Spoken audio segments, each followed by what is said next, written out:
he has a huge following. Definitely, he collects a lot of money in terms of offerings that people give and the donations that are given. It is run like a business. It's where our spiritual father, Pastor Ezekiel, lives. You can see sadaka imefanya nini. We are going to see an airport that is being constructed across here, plus a helipad and a dam. Explain to the media what is this building and this building. Kama vile mnapoambiwa, sehemu hii ambayo mnaona hapa, hii ni generator, power generation area. That's why unaona imekuwa covered, iko fence. Hakuna mtu anaruhusiwa kwenda pale kwa sababu ile stima pale yote yako pale ndani. Kwa hivyo hakuna mtu yote ambaye anaruhusiwa kuingia pale kwa sababu ya usalama. Hiyo ndio sababu hii sehemu iko. Ukiangalia pale nyuma utaona hiyo line imekuja moja kwa moja mpaka hapa. Hapa ndio inawasha kote kule. Hii sehemu iko kwa ajili ya hiyo. Nyuma pale ni shamba ya kanisa ambapo mnaona kuna upanzi ambapo umefanywa pale, mahindi yanaendelea. Hii sehemu ni kwa ajili ya hiyo. Nyumba hili ambayo mnaona nyuma yenu pale, hii ni staff quarters. Staff quarters area. Iko fenced. Hakuna mtu yote ambaye anaruhusiwa ambaye si mtendakazi pale kuingia. Hakuna mtu yote anaruhusiwa kuingia katika ile sehemu kwa sababu hapo ni sehemu ya wafanyikazi peke yake ndio wanaishi pale. Ukiwa na ndugu yako anakuja kuona ama familia yako wanakutembelea, moja kwa moja tutakuwa tumejua kutoka pale kwenye lango la kuingia. Hiyo ndio sababu ya hapa. Hii nyumba inaonekana kama mochari. We can take a look. Enda na media peke yao pale.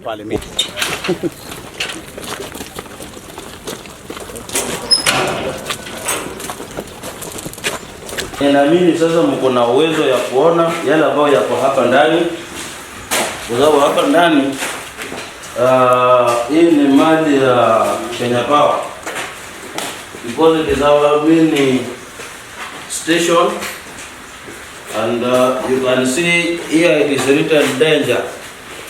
So danger ni hatari. So ina hatari kwangu na ina hatari kwako pia. So ni mahali ambapo iko restricted na watu hawaruhusiwi kuingia hapa ndani. Kwa sababu hii ni mali ya Kenya Power. Due process was followed na Kenya Power came and installed it here. These are not fridges for keeping people. This is Kenya Power machinery for their transformers. So these are not the fridge ya kuweka maiti. That's very critical. Sababu that might be the reason why nasemekana kuna mochari hapa. The Kenya Power building. Thank you.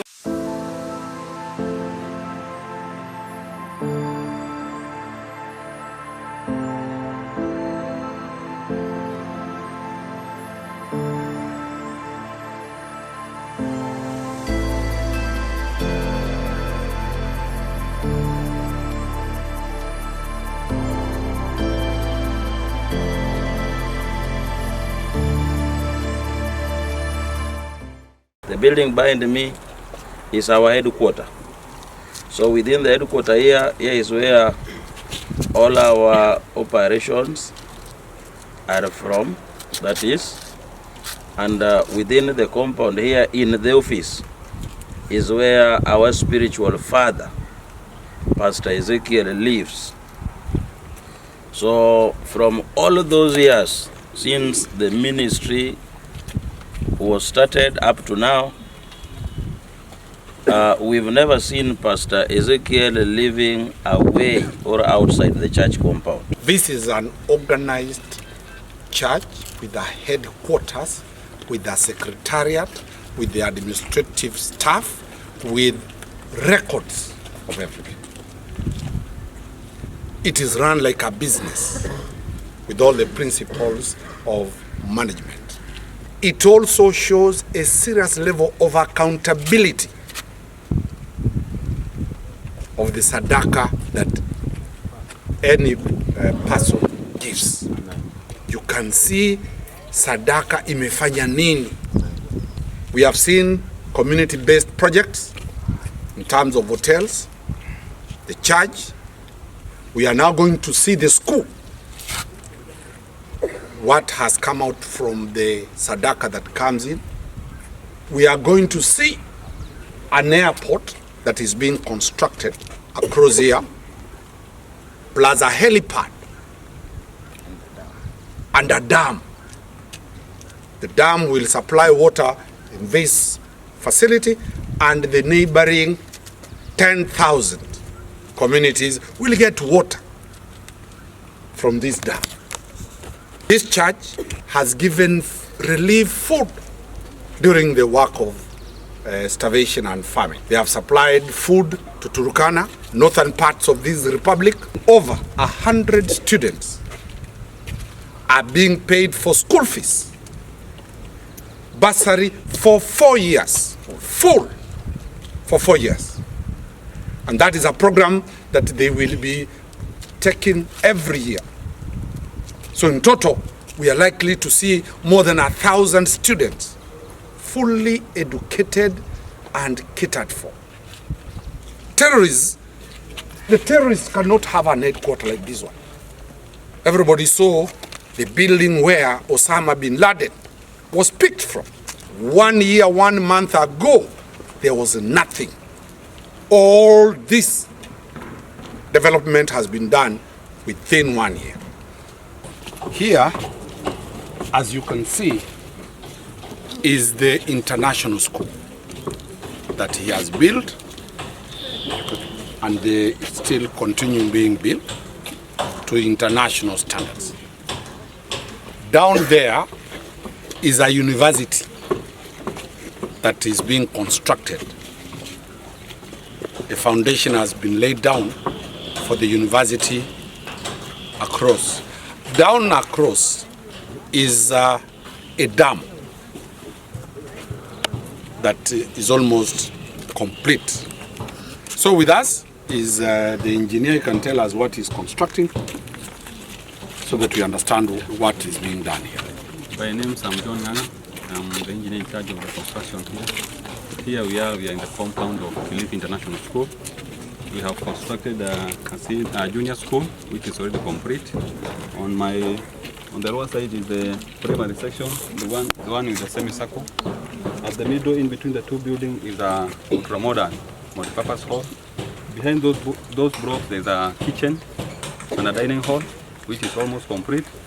On the lower end, we have an accommodation block accommodating over 750 children. This is another one, which is still under construction. What is outstanding here to be constructed is 2 dining hall and a senior school. That will mark the chapter of Kilifi International School.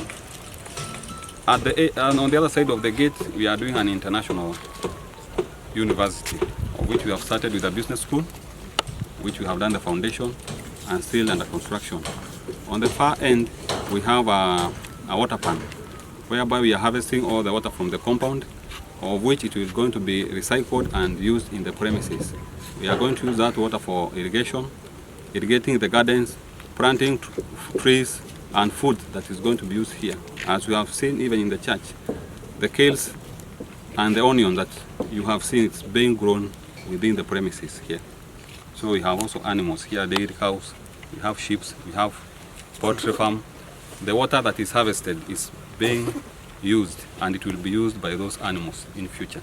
So that's the reason why we are harvesting a lot of water that is emanating from this compound, so that we can reuse the water in future. Thank you. Look at this kind of a project and the projects that are going on. He has a huge following. Definitely, he collects a lot of money in terms of the offerings that people give and the donations that are given. This place a year ago had nothing.